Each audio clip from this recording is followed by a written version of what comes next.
Then, ideally, orgasm should take place in both the man and the woman simultaneously. Oh, the simultaneous orgasm myth. This is one of my favorites. And by favorites, I mean one of my favorite myths to absolutely demolish. The idea that the ideal sexual experience involves both partners climaxing at the exact same moment has been perpetuated by romance novels, by movies, by pornography, and yes, by medical texts like this one. And it has caused so much unnecessary anxiety and feelings of inadequacy. Here's the reality. Simultaneous orgasm is relatively uncommon. Research consistently shows that the timing of orgasm varies enormously between individuals and between encounters. A study that was published in the Journal of Sexual Medicine, and there have been multiple studies over the years, has shown that the average time to orgasm differs significantly between men and women during partnered sexual activity. For many heterosexual couples, the man reaches orgasm before the woman during penetrative intercourse.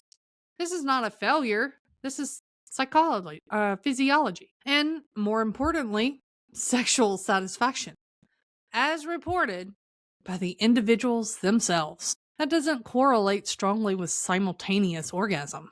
People report high levels of sexual satisfaction with sequential orgasms, with only one partner having an orgasm, or even with no orgasm at all in a given encounter. Satisfaction is much more closely linked to emotional intimacy, communication, feeling desired, and feeling respected than it is to perfectly synchronized climaxes. So this is ideal that the 1953 text sets up. It's setting couples up to feel like they're failing at something that was never a realistic or necessary benchmark in the first place. Now the text continues, and this is where I need you all to hold on to something.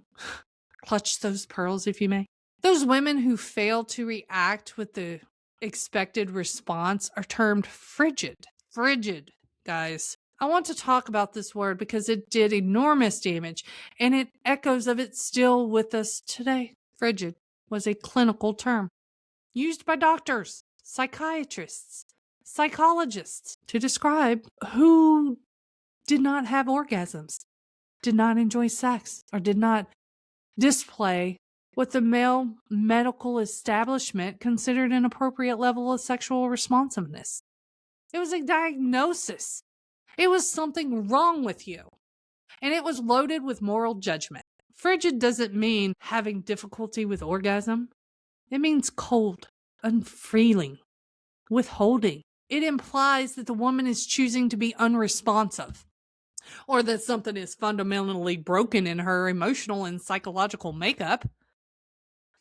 The modern diagnostic equivalent, if and when a diagnosis is seen even appropriate, is something like female sexual interest or arousal disorder, or female orgasmic disorder, as described in the DSM-5-TR.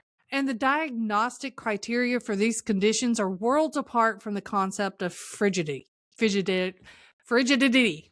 Modern diagnoses require that the difficulty causes clinically significant distress to the individual, that it has persisted for a minimum duration, and that it's not better explained by another condition, or by relationship distress, or by inadequate stimulation.